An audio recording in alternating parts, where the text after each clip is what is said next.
Bonsoir et merci de nous rejoindre sur New York Forum pour décryptage présidentiel américaine qui remplacerait Joe Biden face à Donald Trump s'il quittait la campagne en vue de la présidentielle novembre prochain. C'est la grande question du média Le Monde. On en parle avec vous, notre éditorialiste Mamadou Diouf. Bonsoir et bienvenue.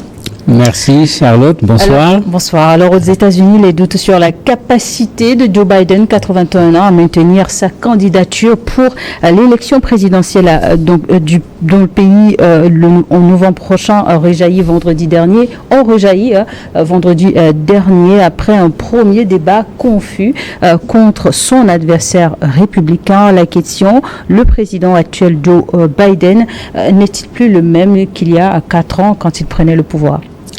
Il est clair qu'il n'est plus le même il y a 4 ans quand il prenait le pouvoir, mais il y a 4 ans également, il y avait des difficultés. Rappelez-vous, Trump l'appelait Sleepy Joe, Joe l'endormi. Ça veut dire que déjà, dès la campagne présidentielle, il y avait des difficultés au niveau de Biden qui étaient connues, où de temps en temps, il y avait un peu de la confusion dans ce qu'il disait. Et si on se rappelle les débats qu'il y a eu, avant les débats, c'était tout le temps la crainte, est-ce qu'il ne va pas perdre les pédales à un certain moment. Donc en fait, le problème qui se pose actuellement n'est pas un problème nouveau, mais ce qu'il y a, c'est que ce problème semble s'être aggravé parce que ceux qui ont suivi ce qui s'est passé en France avec la célébration du débarquement de Normandie, ce qui s'est passé également au niveau de Los Angeles avec la collecte de fonds, mais on a vu un président Biden qui était complètement out par rapport à ce qui était en train de se passer devant lui. Mais s'il s'y ajoute maintenant ce qu'on a vu également dans les débats où vous voyez comment Trump mettait en évidence cela, quand il finit de parler, il prend et dit on n'a pas compris ce que tu as dit. C'est-à-dire pour montrer que le gars est en train un peu de perdre les pédales par rapport à ce qu'il dit, mais ça fait qu'effectivement il y a un sérieux problème avec Biden en termes, j'allais dire, cognitifs. Est-ce que la sénilité n'est pas devenue pour lui un obstacle pour pouvoir être le prochain président des États-Unis? Et face aux inquiétudes des Américains qui doutent de la capacité donc de leur président à poursuivre sa mission, est-ce que le camp démocrate devrait justement revoir leur casting? Le débat existe déjà. Et d'ailleurs, le débat a existé avant ce premier débat télévisé. Il y en a qui avaient commencé à poser le problème, il faut qu'on trouve un autre candidat, mais qui n'avait pas été écouté. C'est vrai que après le débat télévisé, mais ça a redonné du tonus à ceux qui pensaient qu'il faut trouver un autre candidat pour remplacer le candidat Biden. C'est plus que devenu une évidence? Évidence, pas encore. Parce que vous avez toujours à l'intérieur des gens qui continuent à soutenir Biden, parmi même ceux qu'on regarde comme de potentiels remplaçants de Biden, vous en avez qui continuent à le soutenir. Tout comme vous avez d'autres qui disent, attendez, ce n'est pas la peine de forcer les choses. Il est clair que Biden est en situation de difficulté et surtout que Biden est devant Trump. Trump ne ratera aucune des occasions pour pouvoir montrer que Biden n'est pas en mesure de diriger les États-Unis. Il y a ce débat qui est là chez les démocrates actuellement, qui n'est pas encore tranché, mais on commence même à susciter des noms pour dire qui va pouvoir le remplacer. Et je parle de l'interne.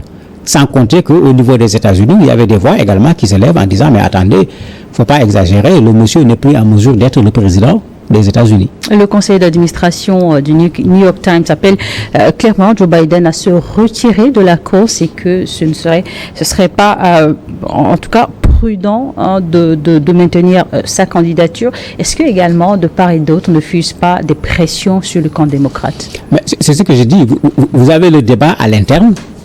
Et à l'extérieur. Mais vous avez également des Américains qui considèrent que Biden ne doit pas pouvoir être candidat pour les États-Unis. N'oubliez pas que c'est les pays qui veulent montrer sa grandeur.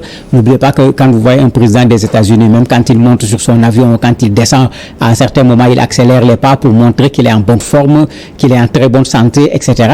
Biden ne peut plus être l'image de ce président américain dynamique qui est là.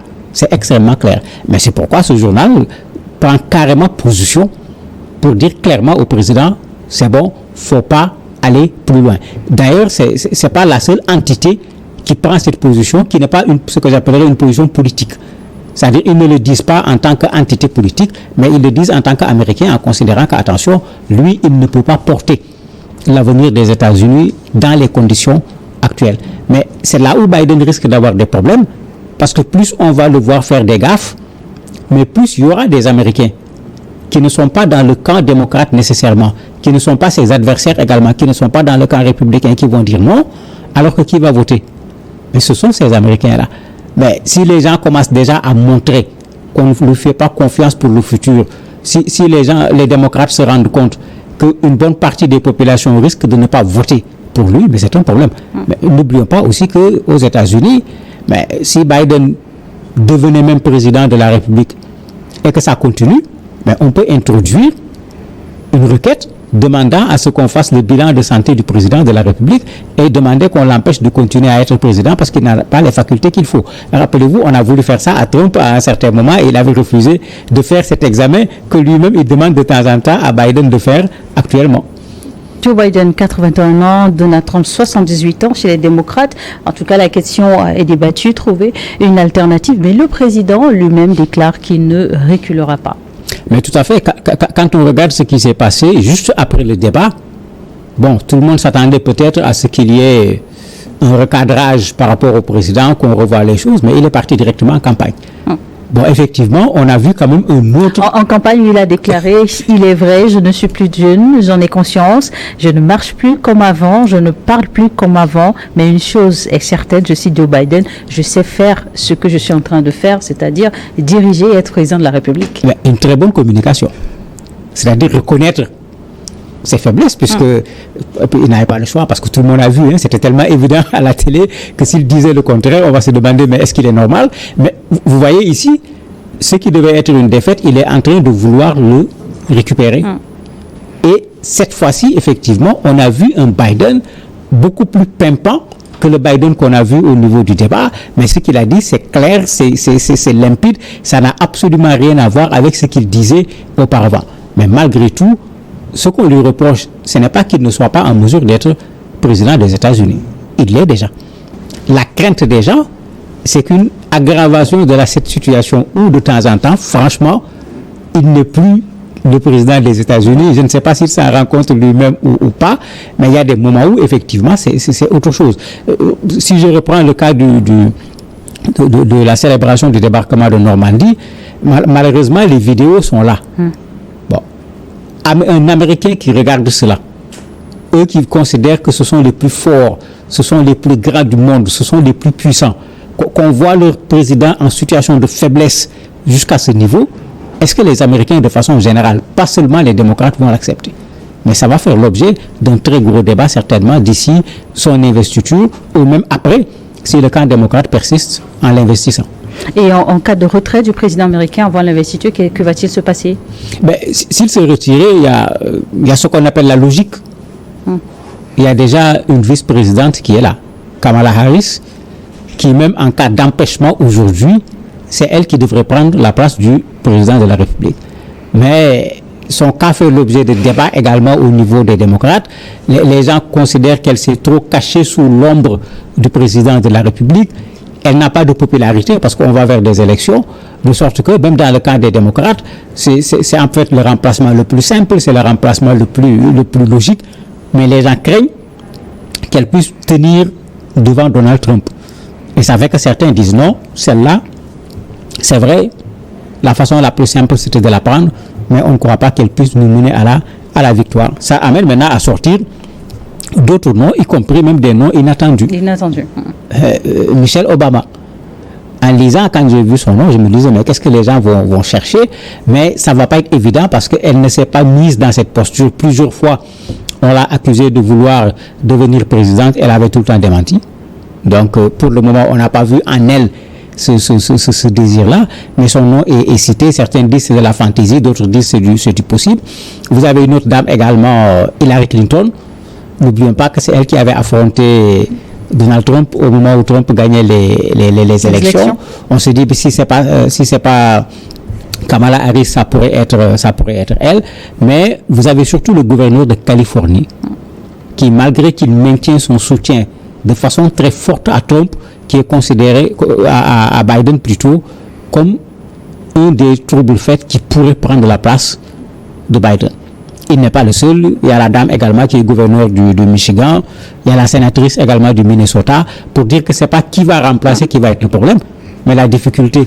Les élections américaines, la campagne a commencé depuis quand?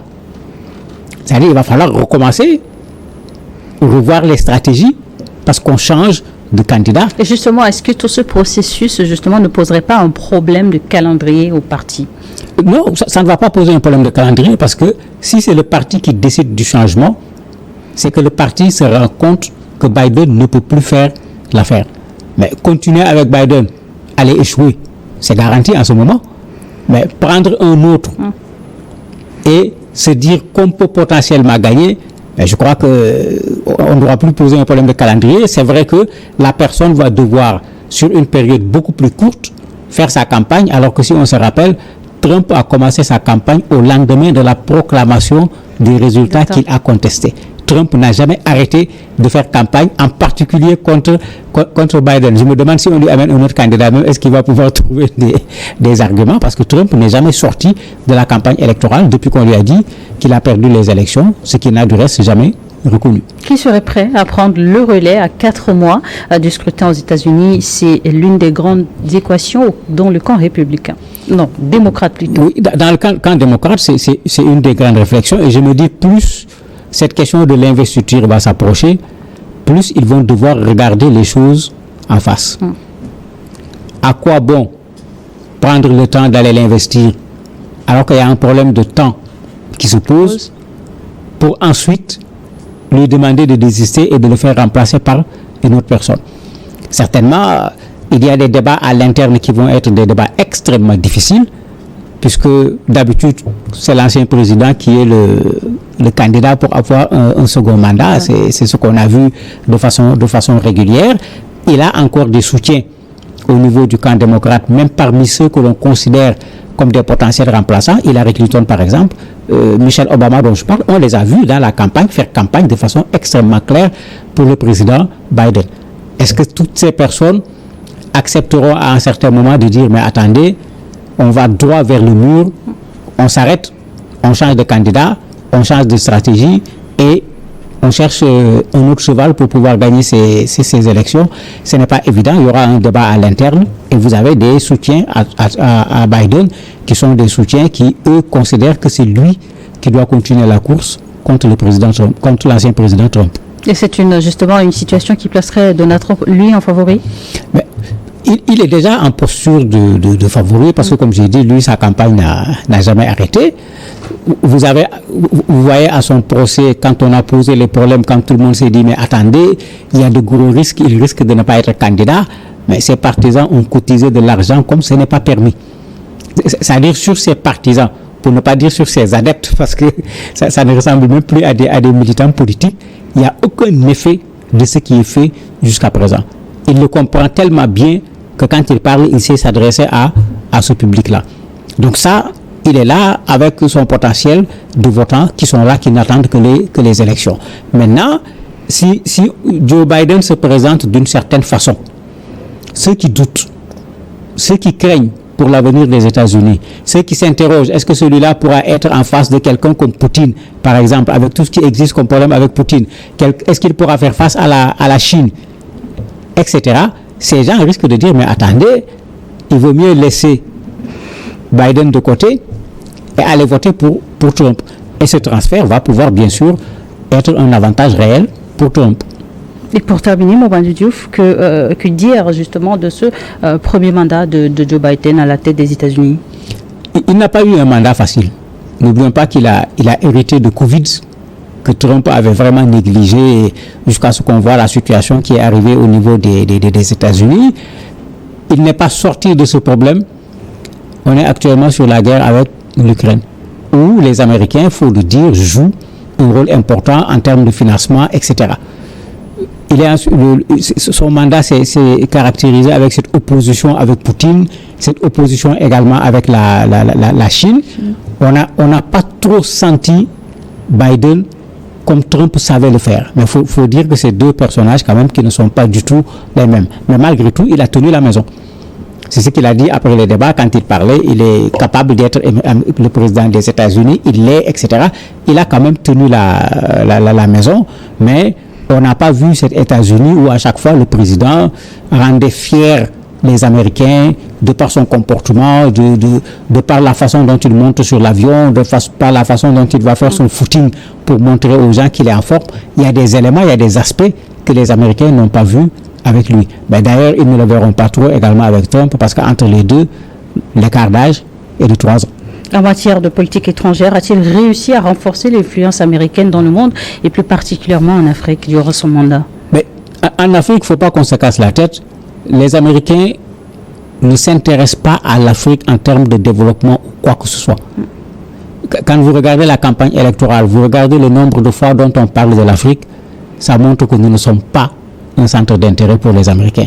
Maintenant, dans cette course actuelle, au niveau géopolitique, avec ces Chinois qui s'installent en Afrique, les Russes, les Turcs, etc., les Américains sont en train de participer à cette course-là aujourd'hui, en voulant eux également venir s'installer, puisqu'ils sont déjà en conflit avec ces personnes.